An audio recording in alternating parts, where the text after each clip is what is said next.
We sprayed all of it twice that's being harvested right now. One patch we had to spray 3 times. The second shot we sprayed didn't work very good, so we were back in again with a 3rd time of paraquat and spent a lot of money on some not very good cotton. That's frustrating. Yes. So talk to me a little bit about production in 2020. What's gone well? What's been the most challenging? Again, for the dryland guys, it's the rain is the challenging part. We can't seem to get enough of it, and nothing we can do about it anyway. But yeah, I guess just what Mother Nature throws at us, and what it all costs to do this thing, you know, to try to grow these crops is the margins we're looking at are not very good. Yeah, we have just a little bit of irrigated, not much. We're 90% dryland. Wow. No, we flip-flop acres every year. We try not to plant cotton on cotton acres on dryland, and so we're in a wheat cotton rotation. This year we also flip-flop our technologies from 2,4-D cotton to dicamba cotton, and this is our 2,4-D year. Next year, obviously, we're back to dicamba.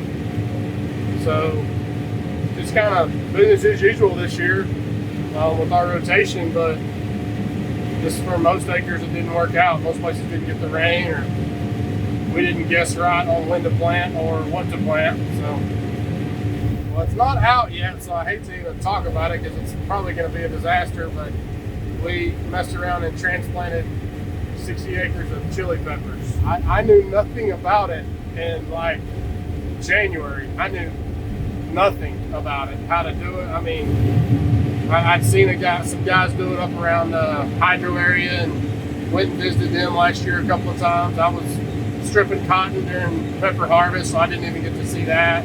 I'd never seen a transplanter run, so we had to go, went out and bought a transplanter up north and shipped it down here, and had to figure out how to run the thing. It was kind of interesting when we started transplanting was because we were looking for a crew of 16 people, and I mean, I don't even know 16 people hardly, and all of a sudden we had to come up with a crew of 16 to 20 people to run a transplanter. Wow. Well, because of COVID, the blessing of that deal was school let out. Well, the local ag teacher had been working for me after school, so he brought all the FFA kids out to transplant peppers, and they did a really, really good job. I'm super proud of them. We just cow-calf operation, cotton, wheat, and a little bit of peppers. How's your wheat doing?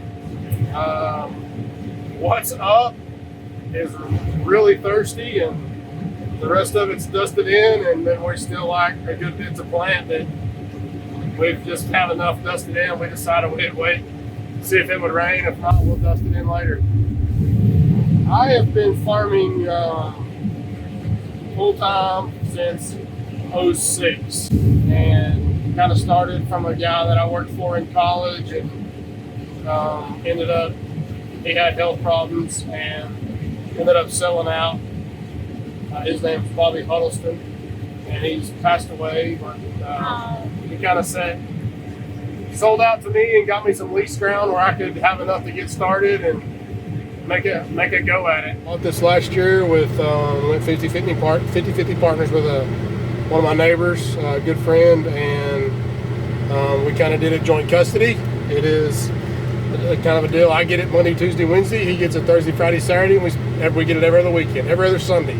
You get it. So that's kind of the deal we made if we're both ready. But he also has a picker, so right now he's picking all his irrigated, so he doesn't have time to mess with the stripper. So I just try to get all mine out before he gets done picking, and if not, then we'll start our handing it back and forth to each other and helping each other try to get done.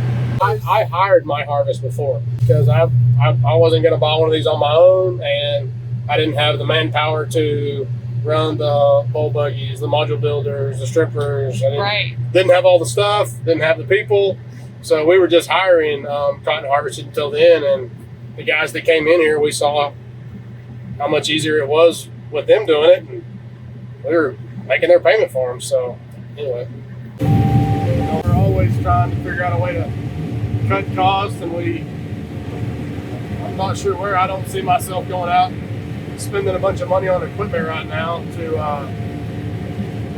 Don't have a lot of extra money to spend, so that's kind of what's going to happen, whether I want to or not, is we're going to not spend money. Yeah. Try to. Okay.